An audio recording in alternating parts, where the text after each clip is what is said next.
Hello everyone, स्वागत है आपका अपने YouTube channel SR online study पर। मैं मैथ्स एक्सपर्ट शिवराम त्यागी और हमारा चैनल है एसआर ऑनलाइन स्टडी। हमने औसत यानी एवरेज की 2-3 वीडियो छोटी छोटी वीडियो पढ़ ली हैं, प्लेलिस्ट में जाके आप देख सकते हैं। और आप वीडियो पर नए हैं तो 2 मिनट क्या, आप इस वीडियो को अगर ध्यान से सुनें तो आपको औसत एवरेज कहीं पढ़ने की ज़रूरत नहीं पड़ेगी। हम क्या करते हैं, वीडियो में आते हैं, 2 मिनट देखते नहीं हैं, स्किप करके चले जाते हैं। तो 2 मिनट में भाई किसी भी चैनल पे आप देखोगे तो समझ में नहीं आएगा। लेकिन ये मैं पक्का बता रहा हूँ कि अगर आपने पूरी वीडियो देख ली तो मैं इसमें वह कराता हूँ जो हर टाइप का क्वेश्चन आता है। तो आपको सारे क्वेश्चन यहीं से मिलेंगे, कहीं और से पढ़ने की बिल्कुल भी ज़रूरत नहीं पड़ेगी। तो इसलिए मैं कह रहा हूँ आप लास्ट तक बने रहिए। आज हम औसत को ख़त्म करते हैं, ठीक है। क्या पढ़ रहे हैं हम? औसत। 2-4 दिन से वीडियो नहीं आया था, आज हम वीडियो दिए आपको। तो देखिए, पहले हम आपको फार्मूला की बात कर लेते हैं थोड़ा सा, जिससे दिक्कत ना आए। पहले तो आप थोड़ा सा फार्मूला याद रखना चाहें तो वो रख सकते हैं, बाकी वैसे फार्मूला की आवश्यकता नहीं पड़ती। सबसे इम्पोर्टेंट, सबसे पहला, सबसे पुराने टाइप का फार्मूला ये है औसत का, राशियों का योग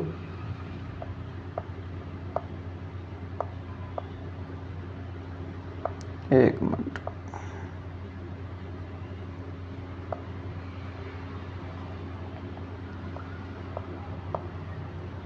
क्या दिक्कत आ रही है भाई? चल जा।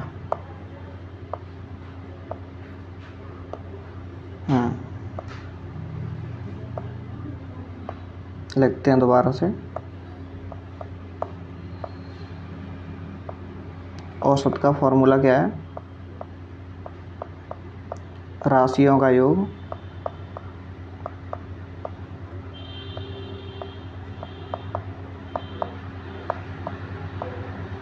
बटे राशियों की संख्या, ठीक है।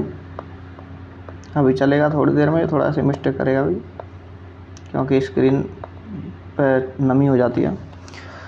राशियों का योग बटे राशियों की संख्या। अगर आपको देखो योग ज्ञात करना है तो आप संख्या को इधर औसत से गुणा कर देंगे, ठीक है। ये फॉर्मूले बन जाते हैं यहीं से। अगर हमें राशियों की संख्या निकालनी औसत दिया है तो हम राशियों की संख्या को इधर लिख लेंगे, औसत को नीचे ले आएंगे, ठीक है। ये तो आप जानते होंगे। जैसे राशियों की संख्या का फॉर्मूला क्या होगा? राशियों की संख्या बराबर राशियों का योग बटे औसत आ जाएगा, ठीक है। तो ये होता है। अब हम देखते हैं कुछ और इम्पोर्टेंट फैक्ट्स, कुछ फॉर्मूला जो ज़रूरी हैं। जैसे प्रथम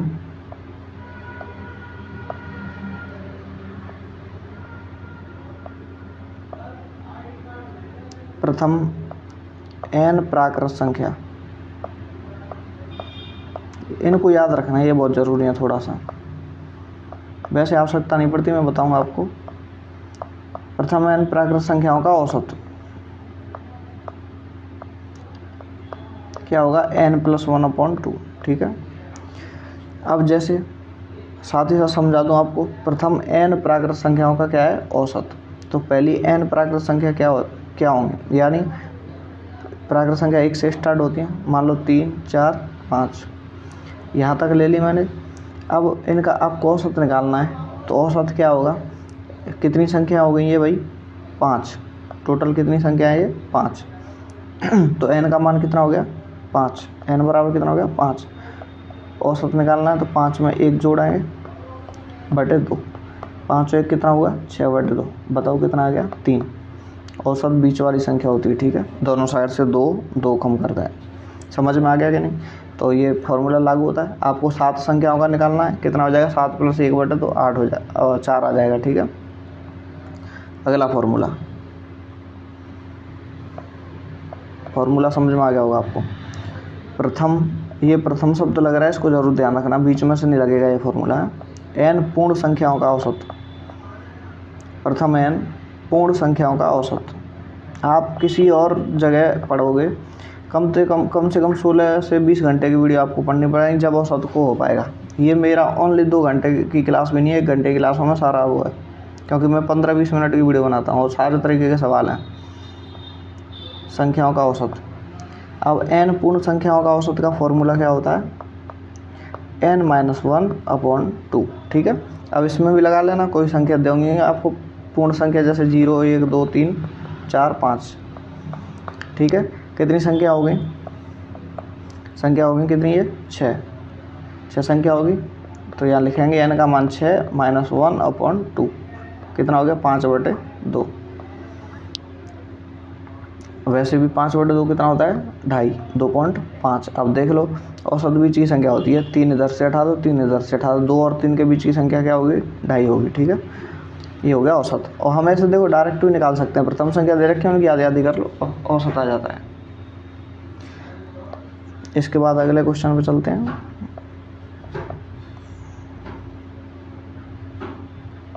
प्रथम n समप्राकृत संख्या,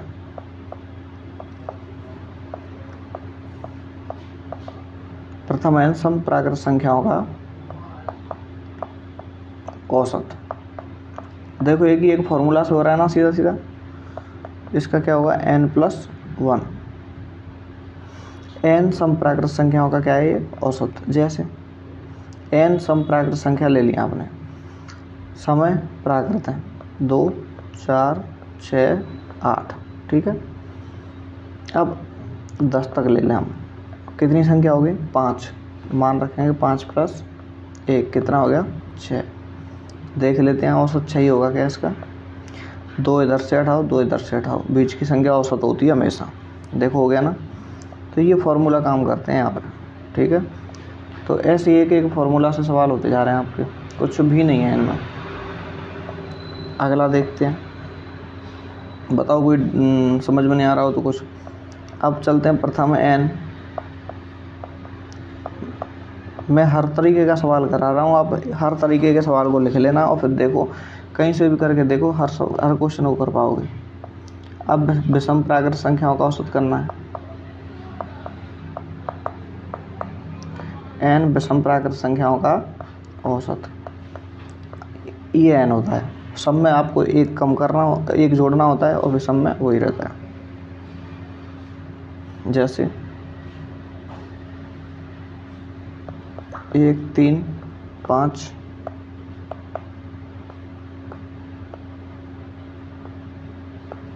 7,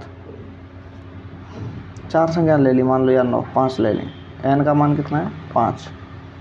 n का मान क्या होगा 5, क्योंकि संख्या कितनी ली 5। तो देखो 2 इधर से हटा दो, 2 इधर से हटा दो, बीच की संख्या औसत होती है। तो देखो आंसर सही है। ऐसे एक बार में देख के टिक लगा सकते हो आप, ठीक है। अगला क्वेश्चन, प्रथम n प्राकृत संख्याओं के वर्गों का औसत।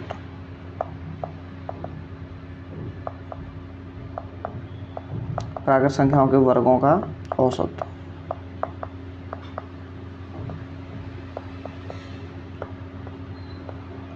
बोलो क्या होगा n+1 2n+1/6 ये होता है। अब प्रथम n प्राकृत संख्याओं के वर्गों का औसत। जैसे प्राकृत संख्या 1 का वर्ग, 2 का वर्ग, 3 का वर्ग, इनका आपको औसत निकालना है। तो देखो कितनी संख्या होगी 3, तो 3 + 1 2 × 3 + 1/6 हो गई ना।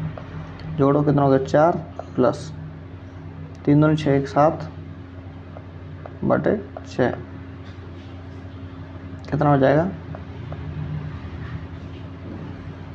11/6। इसमें भाग लगा लेंगे, ठीक है। इसको ऐसे हल कर लेंगे। तो जो भी दे रखा है आपको वर्गों का औसत बोल रहा है, तो वर्गों का औसत कर दीजिए।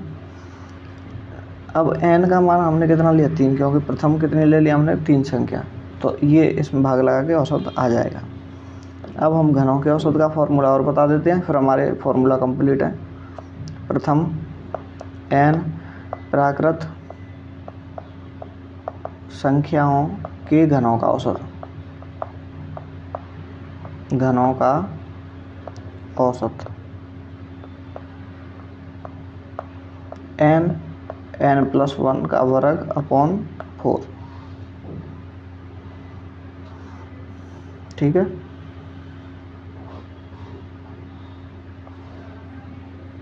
कैसे करेंगे हल। मान लो प्रथम क्वेश्चन है आपका, प्रथम कितनी 8 प्राकृत संख्याओं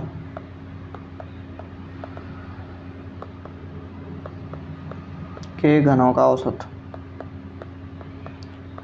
बताना है आपको। क्या होगा तो बताओ। प्रथम 8 प्राकृत संख्याओं के घनों का बताना है। n का मान कितना हो गया 8, तो 8 प्लस 1 का वर्ग अपॉन 4। इसको हल कर लेंगे। 8 इंटू 8 एक कितना हो गया 9, 9 का वर्ग 81 अपॉन 4। फिर इसको हल करेंगे। इसको काट देंगे 4 से 2 बार और 81 का कर देंगे 2 से गुणा, कितना हो जाएगा 162। ठीक है, ये हो गए क्वेश्चन। तो हमेशा औसत में क्या होता है, बीच की संख्या आती है, तो नॉर्मल क्वेश्चन है। अब मैंने हर टाइप के क्वेश्चन करा दिए हैं, 2-3 टाइप और बचे उनको मैं करा देता हूँ। जैसे कौन कौन से रह गए वो मैं आपको बता देता हूँ।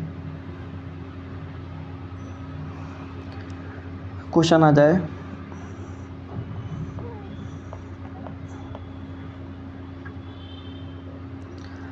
एक कक्षा के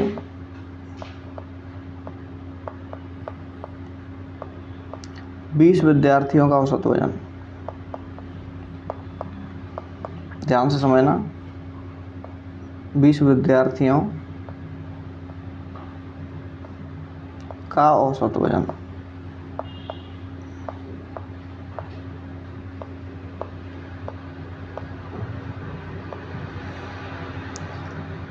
बीस विद्यार्थियों का औसत वजन 38.5 kg। एक नए विद्यार्थी के शामिल करने पर, एक नए विद्यार्थी के, एक नया विद्यार्थी है जिसका वजन कितना है, जिसका वजन है 49 किलो। तो आने के बाद नए विद्यार्थी के आने के बाद औसत क्या होगा, औसत वजन क्या होगा। अब बताओ, नया औसत ज्ञात करना है हमें। तो एक तरीका नए औसत का क्या है,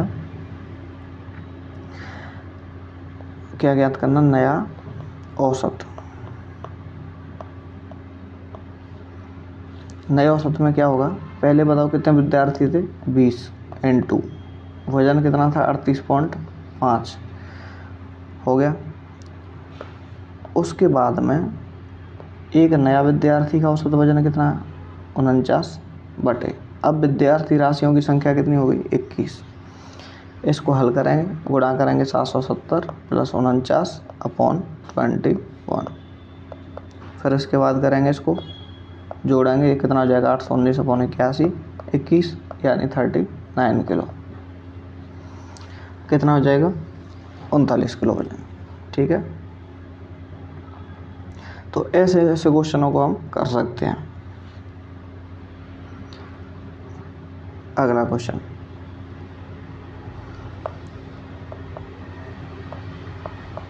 एक बल्लेबाज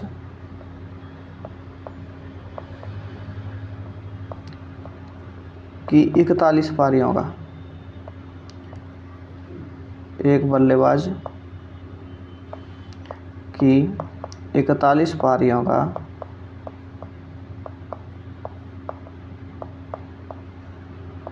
औसत 35 था।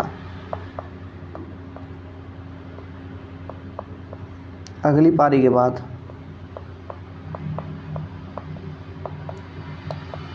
औसत 34.5 रह गया। बताओ, पहले 35 था, अब घट गया या बढ़ गया, घट गया तो घटा लेंगे। तो अंतिम पारी में बल्लेबाज ने कितने रन बनाए। देखो कैसे करेंगे, देखो अंतिम पारी के रन निकालने हैं। पहले पारी कितनी थी 41 इंटू औसत कितना था 35। एक तो ये बात है। दूसरी बात ये है कि अगली पारी में तो 41 की जगह पारी तो कितनी हो गई 42। और औसत कितना आ गया 34.5। कितना हो गया 34.5, यही तो बात है। तो अब अगली पारी को हम घटाएंगे, ठीक है। तो इसको मैं दोबारा से लिखता हूँ सही से, क्या घटाना कैसे है भाई। अगली पारी है तो उसको पहले लिखेंगे। 42 पारी का औसत तो कितना रह गया 34.5 माइनस 41 में कितना था 35 और बट 41 में कितना था 35। इसको अब घटा लेंगे। 42वीं पारी का 34.5 से गुणा करेंगे तो 1449 और माइनस 1435, ठीक है। 1449 माइनस 1435, तो घटा के कितना आ रहा है 14। तो यानी उसने अंतिम पारी में कितने रन बनाए 14। सिंपल क्वेश्चन है, एक बार समझ में आ रहे होंगे, नहीं तो आप वीडियो को दोबारा से एक बार फिर देख सकते हैं।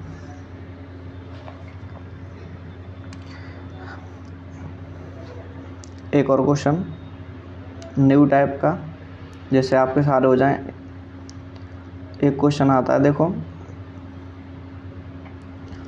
कि मंगलवार, ध्यान से समझना। अब क्वेश्चन पूरा नहीं लिखूंगा मैं, समझाऊंगा बस आपको, ठीक है, समझना है आपको। मंगलवार, बुधवार और गुरुवार औसत तापमान आपका 37 है, 37 डिग्री औसत है, ठीक है। फिर बोल रहा है ये बुधवार, गुरुवार और शुक्रवार का औसत कितना है 38 डिग्री है। ये औसत है दोनों, ठीक है। इतने तापमान दे रखे हैं। यदि शुक्रवार का तापमान उसने अलग से दिया 39, शुक्रवार का तापमान कितना है 39 है। पूछ क्या रहा है, ये पूछ रहा है मंगलवार का तापमान क्या होगा। कौन से वार का, मंगलवार का तापमान क्या होगा। तो देखो ऐसे क्वेश्चन करने के लिए बिल्कुल इजी तरीका, पहले बताओ मंगलवार को बोलते हैं हम ट्यूसडे, बुधवार वेडनेसडे और इसको थर्सडे TH, बराबर कितना है 37। ये औसत है, हमें योग निकालना होता है। 37 में करेंगे 3 का गुणा 111। फिर अगला ये बुधवार को W, थर्सडे और फ्राइडे, ये कितना है 38 है। इसमें भी ये 3 बार है तो 3 से गुणा करेंगे क्योंकि औसत दिया है, योग निकालेंगे। इसका करेंगे कितना हो गया 114। इसको करते हैं हम विलोपन विधि से हल, इनको माइनस कर लेते हैं। ये कट गया, ये प्लस माइनस कट गया, क्या बचा यहाँ T और माइनस यहाँ क्या बचा F, बराबर यहाँ घटाएंगे माइनस का 3। तो अगर मैं F को पहले और T को बाद में लिख दूँ तो ये प्लस का 3 लिख सकते हैं, ठीक है, क्योंकि मैंने माइनस से गुणा कर दिया। अब आपको पता होना चाहिए कि शुक्रवार का तापमान, फ्राइडे का तापमान आपको दिया हुआ है कितना 39 और मंगलवार का निकालना है, तो इसको चेंज की ज़रूरत नहीं है। 1 मिनट, फ्राइडे का दिया ही है तो यहीं से कर देते हैं। T माइनस F का कितना दिया है फ्राइडे का 39 बराबर माइनस का 3। T बराबर निकालेंगे 39 उधर जाएगा तो 39 तो गया प्लस का और ये 3 माइनस का है, इसको घटा देंगे तो कितना आ गया 36 डिग्री सेल्सियस। यही आपको पूछा था। तो बस ऐसे आपको विलोपन विधि लगानी है। ये वार के क्वेश्चन आ जाते हैं, बिल्कुल सिंपल क्वेश्चन होते हैं। तो इसमें कुछ भी नहीं था, कुछ भी, देख सकते हैं आप। हर टाइप के मैंने इसमें आपको क्वेश्चन करा दिए और कोई क्वेश्चन नहीं आते हैं। बाकी तो अब मैं आपको रिवीजन के तौर पर क्वेश्चन करा रहा हूँ यहाँ से आगे। जैसे देखो 11 संख्याओं का औसत 50 है। हर टाइप का क्वेश्चन हो गया आपका। और आप हमारे चैनल पर नए हैं तो चैनल को सब्सक्राइब ज़रूर कर लीजिए। आपको जो भी वीडियो मिलेगी एकदम इम्पोर्टेंट मिलेगी और उसका सेंस होगा वीडियो का, ठीक है। ऐसे नहीं कि बस वैसे ही टाइम पास के लिए बना दियो, कहीं और से पढ़ने की जरूरत नहीं पड़ेगी। 11 संख्या का औसत 50 है। प्रथम 6 का 49 और अंतिम 6 का औसत कितना है 52 है। कितना है 52। तो छठा प्रेक्षण निकालना है। छठवां परीक्षण क्या होगा, तो देखो संख्या कितनी टोटल 11, 6 और 6 ये कितनी होगी 12। तो हम क्या करेंगे 12 में से 11 घटा देंगे तो निकल आएगा छठवां। तो देखो 6 का 49 से गुणा करेंगे पहले क्योंकि औसत दिया है, प्लस अंतिम 6 का किससे करेंगे 52 से करेंगे और माइनस 11 का करेंगे 50 से। ठीक है, इनका गुणा कर लेंगे तो 6 का 49 से करेंगे कितना हो जाएगा 294, 6 का 52 से करेंगे हो जाएगा 312 और माइनस इसका करेंगे तो 550। इनको जोड़ेंगे ये बैठेगा 606 में से 550 घटा देंगे, छठवां परीक्षण आपका आ जाएगा कितना 56। एकदम इजी। अगर आपको किसी भी टाइप का और कोई क्वेश्चन रह गया और मैंने सारे क्वेश्चन करा दिए आपको नहीं आता तो वो क्वेश्चन मुझे कमेंट में टाइप करके भेज सकते हैं, मैं आपका आंसर जरूर दूंगा। ठीक है, ये हमारी औसत वाली एक्सरसाइज भी खत्म हो गई, हमने एचसीएफ एलसीएम औसत दोनों को एक्सरसाइज करा दी है। तो आप नए हैं तो चैनल को सब्सक्राइब कर लें। मिलेंगे हम आपको अगली वीडियो, धन्यवाद।